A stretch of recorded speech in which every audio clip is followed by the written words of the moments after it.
En el invierno de 1923, el ingeniero topográfico Aurelio Mendoza descubrió algo que cambiaría para siempre su percepción de la naturaleza humana. Mientras realizaba mediciones para la construcción de una nueva carretera que conectaría Manizales con las poblaciones perdidas de la Cordillera Central, Mendoza se topó con los restos de lo que una vez había sido el caserío de Quebrada Oscura. Entre las ruinas cubiertas de musgo y helechos gigantes, encontró una caja de metal oxidado enterrada bajo los cimientos de lo que parecía haber sido la casa principal del lugar. Dentro, envueltos en tela encerada que milagrosamente había resistido la humedad de 3 décadas, yacían documentos que revelarían una historia tan perturbadora que Mendoza jamás se atrevió a publicar sus hallazgos durante el resto de su vida. Los papeles, escritos en caligrafía cuidadosa pero temblorosa, narraban los eventos que habían llevado al abandono total de Quebrada Oscura en 1891. El testimonio principal provenía de Esperanza Calderón, partera y curandera del pueblo, quien había sido testigo directo de los acontecimientos que llevarían a la comunidad entera a huir despavorida hacia las montañas, dejando atrás sus pertenencias, sus muertos y sus secretos más oscuros. Quebrada Oscura había sido fundada en 1847 por colonos antioqueños que buscaban tierras vírgenes donde establecer cultivos de café y caña de azúcar. Ubicado en un valle estrecho y profundo, rodeado por montañas que bloqueaban la luz solar durante gran parte del día, el pueblo nunca había prosperado como sus fundadores esperaban. La comunicación con el mundo exterior era difícil. El sendero más cercano a una población de importancia requería 2 días de viaje a pie por terrenos traicioneros. Esta geografía hostil había moldeado a los habitantes de Quebrada Oscura en una comunidad cerrada, desconfiada de los forasteros y gobernada por tradiciones que, con el paso de las décadas, habían evolucionado hacia formas cada vez más peculiares. La historia que Mendoza descubrió comenzaba propiamente en el año 1871, con el nacimiento de los gemelos Casimiro y Evaristo Montoya. Sus padres, Bartolomé Montoya y Remedios Uribe, eran considerados la familia más próspera del pueblo. Bartolomé había logrado establecer una pequeña destilería de aguardiente que surtía no solo a Quebrada Oscura, sino también a algunos pueblos vecinos. Remedios, por su parte, había heredado de su padre vastas extensiones de tierra cultivable que representaban casi 1/3 del territorio útil del valle. El nacimiento de los gemelos había sido traumático. Según el relato de Esperanza Calderón, Remedios había sufrido un parto que duró 3 días completos, durante los cuales había perdido tanta sangre que todos la dieron por muerta en múltiples ocasiones. Los niños nacieron unidos por una membrana en el costado derecho, que Esperanza había tenido que cortar con un cuchillo al rojo vivo mientras rezaba todas las oraciones que conocía. Casimiro había nacido primero, seguido casi inmediatamente por Evaristo, pero mientras el primero era robusto y lloraba con fuerza, el segundo había llegado al mundo casi sin vida, a su lado y silencioso. Bartolomé había muerto apenas 6 meses después del nacimiento de sus hijos, víctima de una fiebre repentina que ninguno de los remedios tradicionales pudo curar. Su muerte dejó a Remedios como la mujer más poderosa económicamente de Quebrada Oscura, pero también como una viuda joven de apenas 22 años. responsable de criar sola a 2 hijos en una comunidad donde las mujeres sin marido enfrentaban constantes presiones sociales y económicas. Los gemelos Montoya crecieron en un ambiente de aislamiento relativo, incluso dentro de su ya aislada comunidad. Remedios, traumatizada por la muerte de su esposo y obsesionada con la idea de proteger a sus hijos de cualquier peligro, desarrolló una actitud sobreprotectora que rayaba en lo patológico. Los niños raramente jugaban con otros menores del pueblo. Su educación se limitaba a las lecciones que su madre podía proporcionarles y a las enseñanzas del párroco, el padre Anselmo Restrepo, un hombre ya mayor que había llegado a Quebrada Oscura después de ser removido discretamente de una parroquia en Medellín por razones que nunca se aclararon completamente. El testimonio de Esperanza Calderón describe cómo, a medida que los gemelos crecían, comenzaron a desarrollar características que los distinguían marcadamente de otros niños del pueblo. Casimiro había heredado el temperamento decidido de su padre y la inteligencia aguda de su madre, pero su personalidad mostraba rasgos de crueldad y manipulación que se manifestaban desde temprana edad. Esperanza recordaba haberlo visto a los 8 años torturar sistemáticamente a los animales pequeños que encontraba, no con la curiosidad inocente típica de los niños, sino con una metodología calculada que sugería una comprensión prematura del sufrimiento ajeno. Evaristo, por el contrario, había crecido como un niño enfermizo y retraído, de constitución débil, pero dotado de una inteligencia que muchos en el pueblo consideraban antinatural. Había aprendido a leer y escribir con una facilidad sorprendente.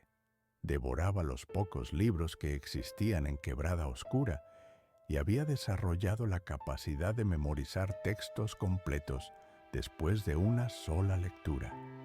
Sin embargo, su comportamiento social era profundamente perturbador. Hablaba poco, observaba constantemente a los demás con una intensidad incómoda y parecía comprender intuitivamente los secretos y debilidades de quienes lo rodeaban. La relación entre los hermanos era, según todos los testigos, extraordinariamente estrecha, pero también profundamente disfuncional.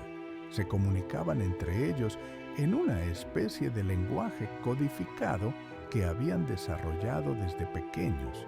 Compartían una complicidad absoluta en todas sus actividades y mostraban una dependencia mutua que iba más allá de lo que cabría esperar, incluso en gemelos idénticos.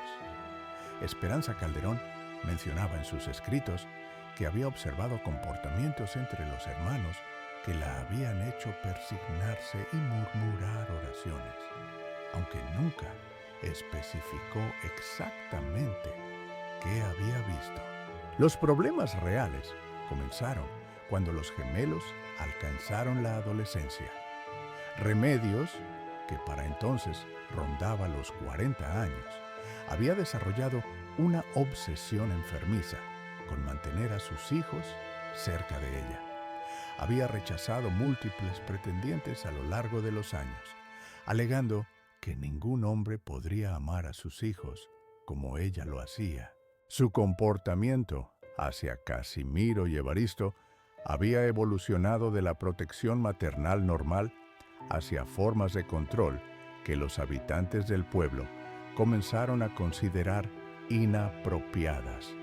El padre Anselmo Restrepo, quien había sido confesor de la familia durante años, comenzó a mostrar signos de malestar profundo cada vez que se mencionaba a los Montoya.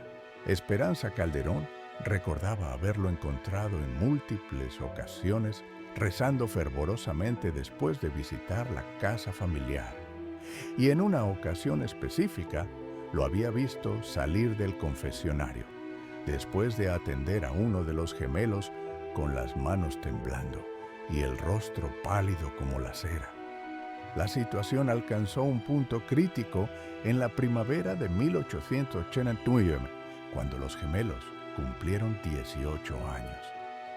Remedios había organizado una celebración que pretendía ser la más grandiosa en la historia de Quebrada Oscura, pero que se convirtió en el primer indicio público de que algo profundamente perturbador estaba ocurriendo en la familia Montoya. Durante la fiesta, celebrada en la plaza principal del pueblo, varios testigos observaron comportamientos que describieron como antinaturales entre madre e hijos. Esperanza Calderón fue particularmente específica en sus descripciones. Recordaba que Remedios había besado a sus hijos en los labios de una manera que había hecho que varias mujeres del pueblo se apartaran incómodas.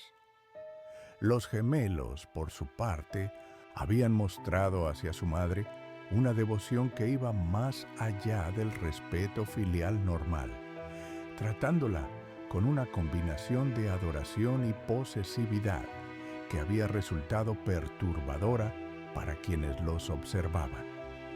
Los meses siguientes trajeron rumores cada vez más inquietantes.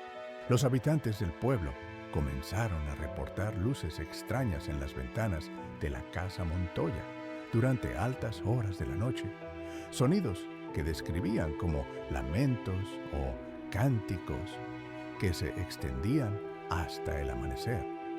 Algunos vecinos afirmaban haber visto siluetas moviéndose de maneras que no podían explicar cuando observaban la propiedad desde la distancia. El padre Anselmo Restrepo dejó de visitar a la familia completamente. Cuando los habitantes del pueblo le preguntaban por los Montoya, se limitaba a negar con la cabeza y murmurar algo sobre pecados que no tienen nombre en ningún idioma cristiano. Su estado mental comenzó a deteriorarse visiblemente. Esperanza notó que había comenzado a beber en secreto y que sus sermones dominicales habían adquirido un tono apocalíptico que asustaba a los feligreses. El punto de quiebre llegó en el otoño de 1890. Esperanza Calderón fue convocada a la casa Montoya porque Remedios había comenzado a sufrir episodios que parecían ser crisis nerviosas. Lo que encontró allí la marcó para el resto de su vida. En sus propias palabras, escritas con una caligrafía que se volvía progresivamente más irregular según avanzaba el relato, describía haber entrado a una casa que parecía haber sido transformada en algo que no podía identificar como un hogar cristiano. Los muebles habían sido reorganizados de maneras extrañas, con espejos colocados en ángulos que creaban reflejos infinitos y perturbadores. Las paredes estaban cubiertas con dibujos que no podía describir completamente, pero que representaban figuras humanas en posiciones y actividades que la habían hecho cerrar los ojos inmediatamente. El aire de la casa estaba cargado de un olor que mezcla incienso, humedad y algo más que no podía identificar, pero que le provocaba náuseas.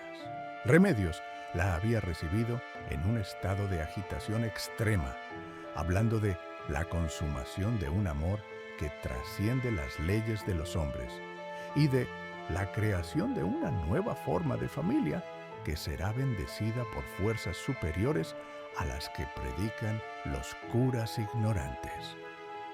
Los gemelos estaban presentes durante esta conversación, pero permanecían silenciosos, observando a Esperanza con una intensidad que ella describía como la mirada de quienes han visto verdades que no están destinadas a ojos humanos.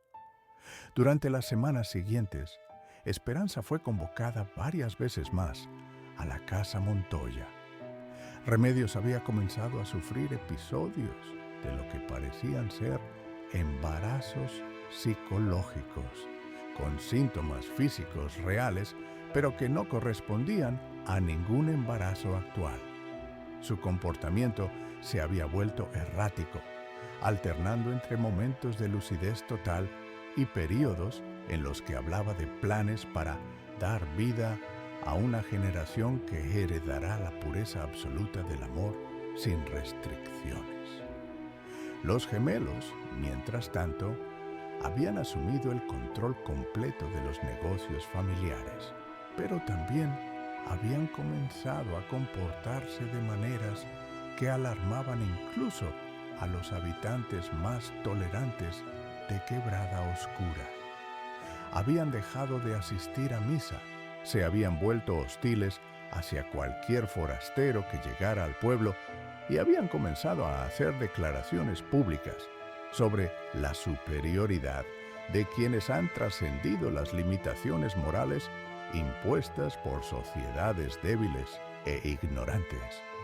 El final llegó en el verano de 1891. Esperanza Calderón fue despertada una noche por golpes desesperados en su puerta. Era Remedios Montoya, pero en un estado que la partera describía como más allá de la locura, como si hubiera cruzado una línea desde la cual no es posible regresar a la cordura.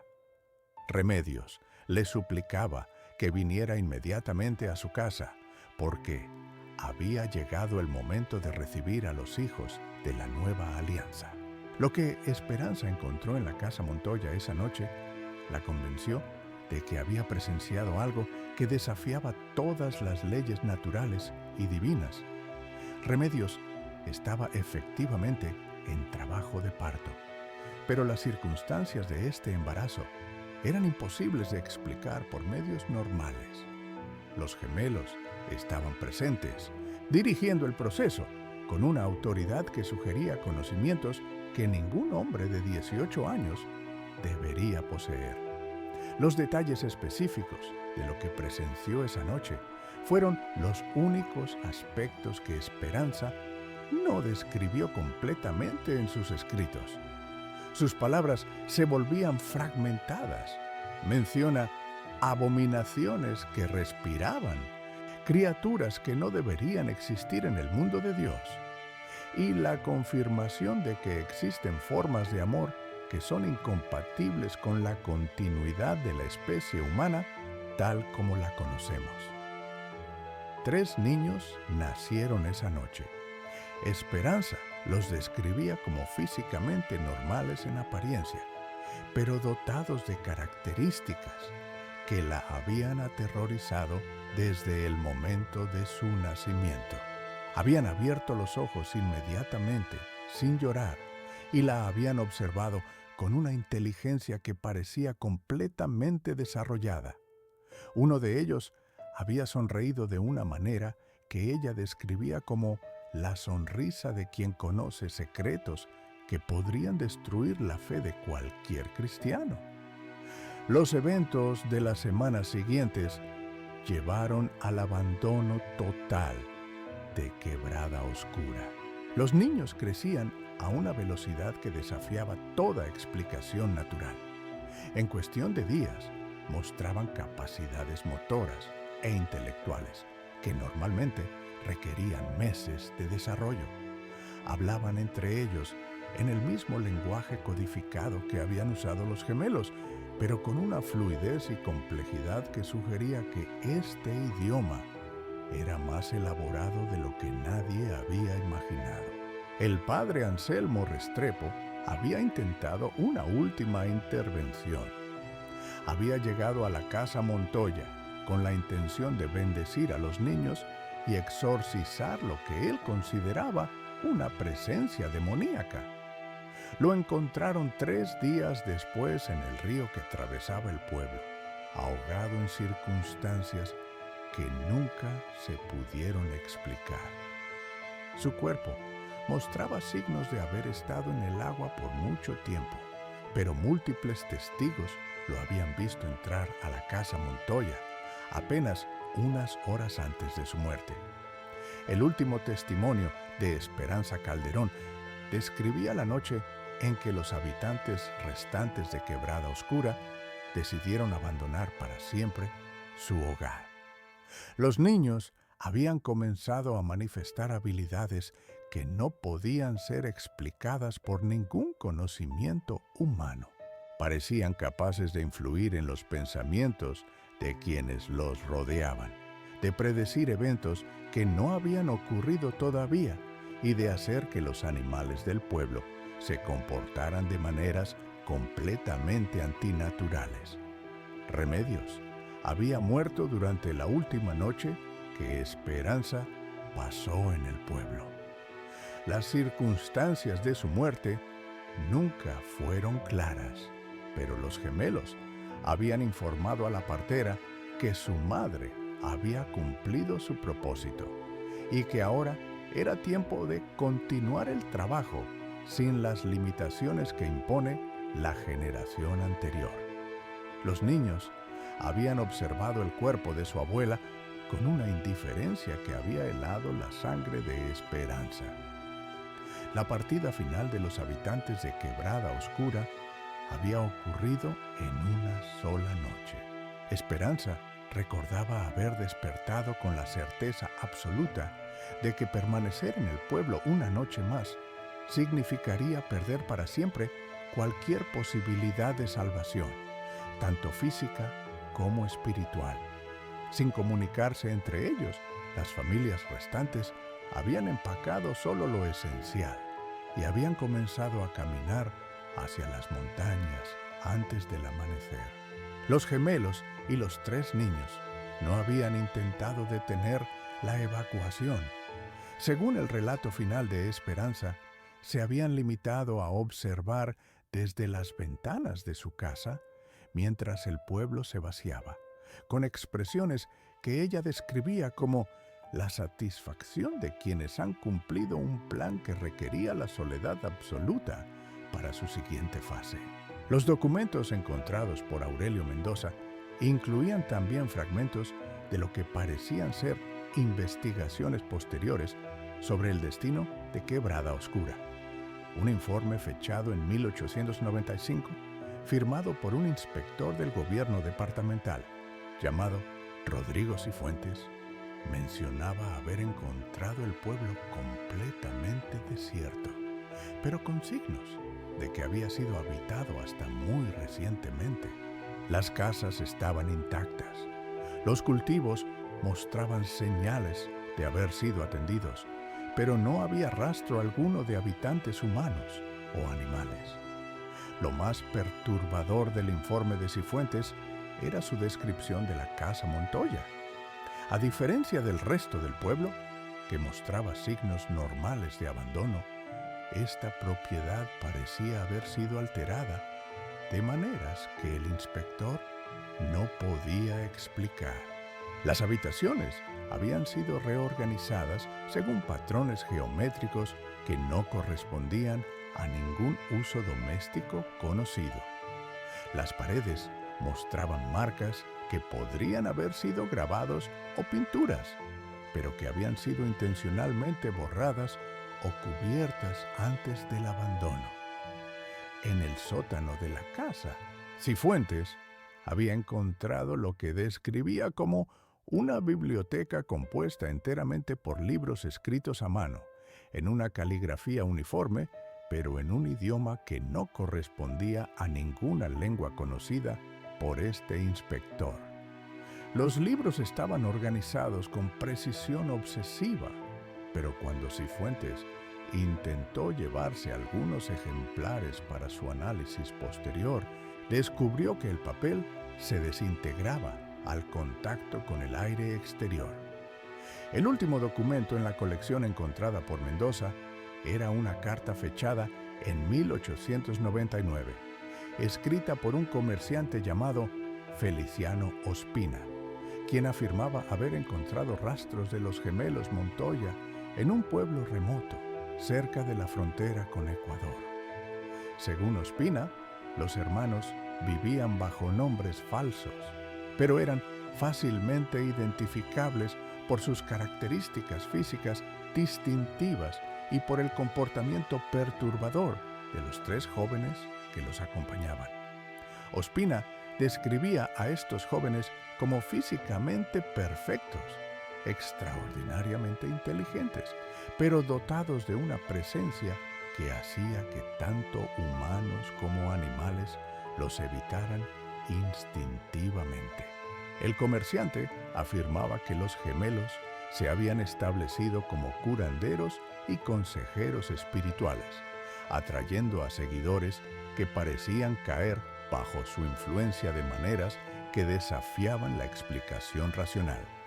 La carta de Ospina terminaba con una advertencia urgente sobre la necesidad de alertar a las autoridades eclesiásticas y civiles sobre la presencia de esta familia, pero no había evidencia de que tal advertencia hubiera sido tomada en serio o incluso recibida por las autoridades competentes.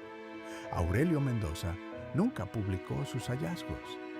Después de transcribir cuidadosamente todos los documentos, los selló nuevamente en la caja metálica y los depositó en una caja de seguridad en Medellín, con instrucciones específicas de que no fueran abiertos hasta 50 años después de su muerte.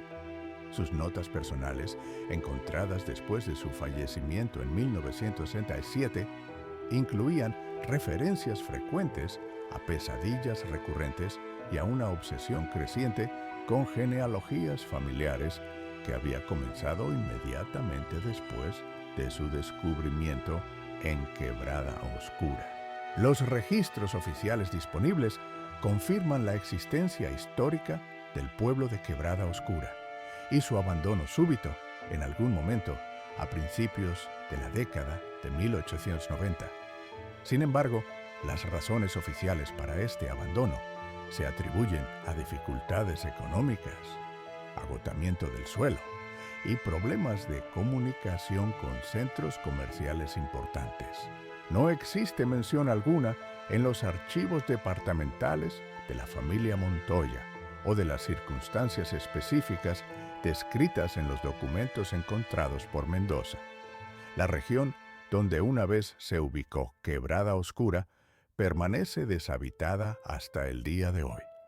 Los mapas modernos muestran el área como terreno baldío y los intentos esporádicos de establecer nuevos asentamientos en el valle han fracasado consistentemente por razones que los planificadores urbanos describen como inexplicables dificultades técnicas y logísticas. Los habitantes de los pueblos vecinos evitan la zona, alegando que el ganado se comporta de manera errática cuando se acerca al área y que los cazadores reportan experiencias perturbadoras que prefieren no describir en detalle. Las pocas expediciones científicas que han visitado el sitio han producido informes contradictorios sobre hallazgos arqueológicos, calidad del suelo y características topográficas, como si el lugar mismo resistiera cualquier intento de documentación sistemática. La historia de los gemelos Montoya y su descendencia permanece como un fragmento aislado de testimonios que no pueden ser verificados ni completamente descartados.